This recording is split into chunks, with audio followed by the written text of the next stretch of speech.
Well, much like it was when the trial was underway, a lot of people were talking about this particular appeal. Attorney at law Bert Samuels joins us this morning to discuss the recent two-day appeal hearing of dancehall artist Vybz Kartel and his three co-convicts before the UK-based Privy Council, which is still Jamaica's final appellate court. Over the next few minutes, we'll break down the proceeding, discussing the main takeaways and the next steps following the hearings. Welcome to the program, Bert Samuels. It's good to be with you both. Good morning. Well, first of all, we were very engaged. It is a hearing that captured the imagination and attention of the society, very much like it did back in, as far back as 2011, was it? 2011, 2012, and leading up to 2013. What did you make of the arguments on both sides? What you've said is very much like the Court of Appeal some 5 years ago, but it really isn't, because they don't allow video cameras. You guys can't come into the Jamaican Court of Appeal. Don't you find it anomalous that the highest court for Jamaica, the Privy Council, allows live sittings and you guys are barred? There isn't even enough space for you in the Jamaican court system, and you can't bring a video camera in. But that's another issue. So this is open justice on display. Entire globe could see what's happening blow for blow.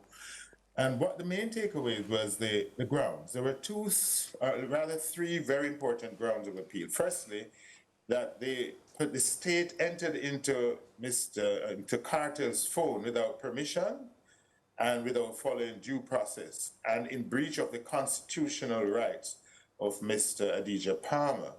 And that was conceded, that they got no permission. The police officer who went into the phone said he was aware of the process that was required for him to get into the phone, but he didn't follow it. That's the first one. The second one was that this is a 56 days hearing, and on the Thursday, the last day of trial, the judge gave the jurors the case 17 minutes to 4. Now, court normally stops at 4 in the afternoon. He had Friday in which he could adjourn the matter and then give them the case from Friday morning. But he gave them a case 17 minutes to 4 after 56 days of hearing, one of the longest murder cases in Jamaica's history, for them to determine in that very compressed period of time to consider a verdict. And we have complained to the Privy Council that the jury was unnecessarily pressured. And that's another ground. But I know you're anxious to hear the other ground of the juror, the bad apple, who tried, they say, to bribe the others. Now, there was an interesting scenario, because the law back then in 2015 is that you must be tried by 12 jurors. Secondly, you can't go below 11. Now, there was an allegation that one of the jurors said she went to Horizon, the prison, and saw her son in the prison. She was fearful that if she gave a certain verdict, he would be in danger. And the judge excused her. Now, when he did that, he was down to the minimum 11. So that when the bribery allegations came, he found himself in a problem. It is that he said, after so many days of trial, are we going to abandon the case?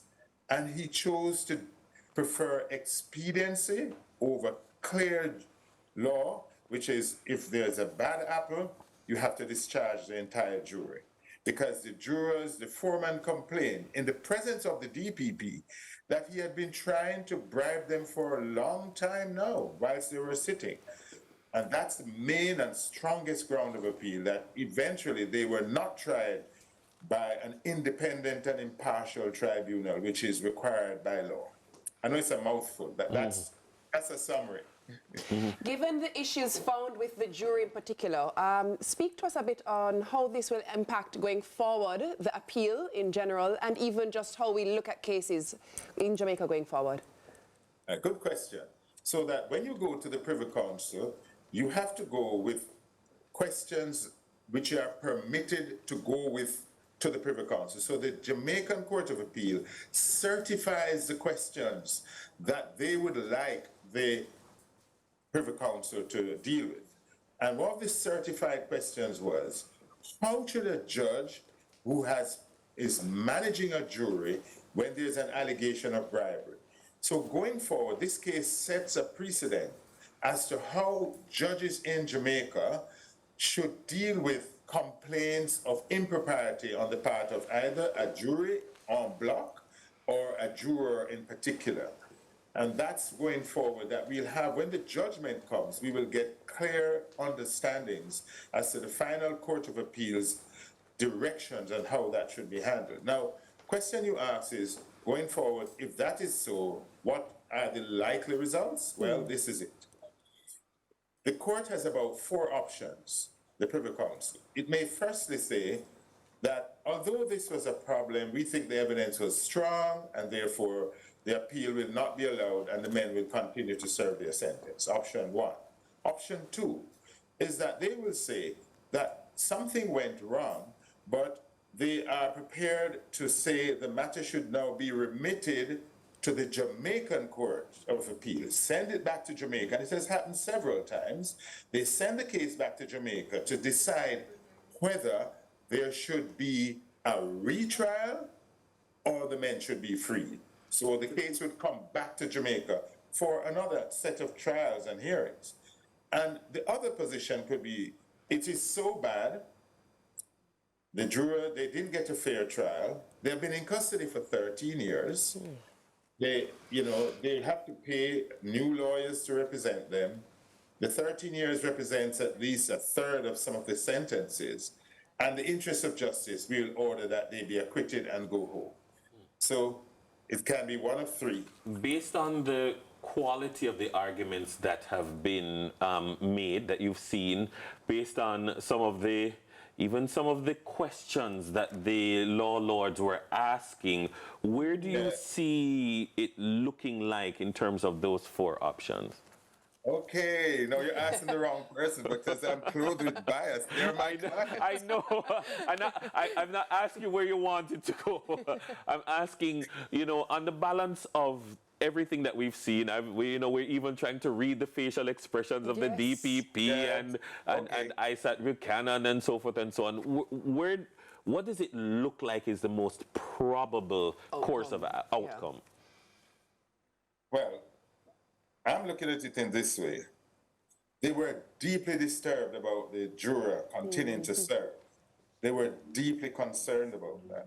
And the female judge said, the law doesn't permit a man's case to be heard by 10 jurors. And they were virtually left with 10 jurors only. And therefore, they did not get a jury. So they didn't really get a jury because a jury must be minimum 11.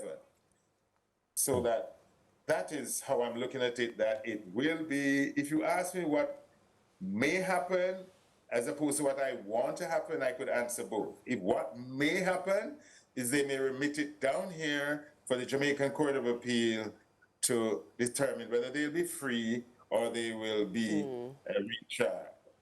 Now, if that happens, they would have won the appeal because the sentence would be set aside and we start afresh.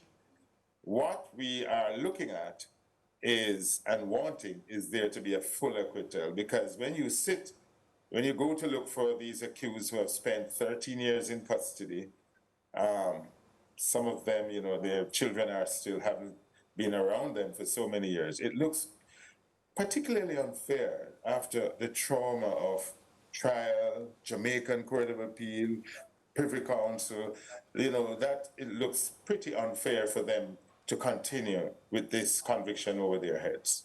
Very briefly before we go, because we do have to go, I'd just like you to just touch a bit on what impact do you think this will have on the legal landscape in Jamaica? Well, it does. Well, part of the legal landscape is, do we still want to go to a foreign court, the Privy Council, where judges that don't look like us are presiding? That's one. The takeaway for us too is that we have to give more regard to the Constitution, which says a man should be tried by a jury of independent. But before we go, I just want to big up the Jamaican team, my daughter, Bert Samuels, Isaac Buchanan, Linda Hudson, who is in England, and the counsel who argued South. Nice. Thank you very nice. much. Thank you so much. I We appreciate may be it. looking at judge alone trials, maybe You know more, what? more so. That's as a result of discussion it. that we need to have. Yeah, It we may do. not be a bad idea. I'm just saying, may not be. I don't like that. No, Or I'm it very may. Or concerned. it may. I'm very concerned was about jury Have more man. time. we need to chat more, Yes. Sir Bert. But Okay. thanks for your time. All right, And that your- was and your- attorney at law Bert Samuels. Coming up after the break, calling all creatives. I'm here. It's me. I'm here. I'm the creative. The Jamaica Creative Career Expo is our next stop. You don't want to miss it. Stay with us.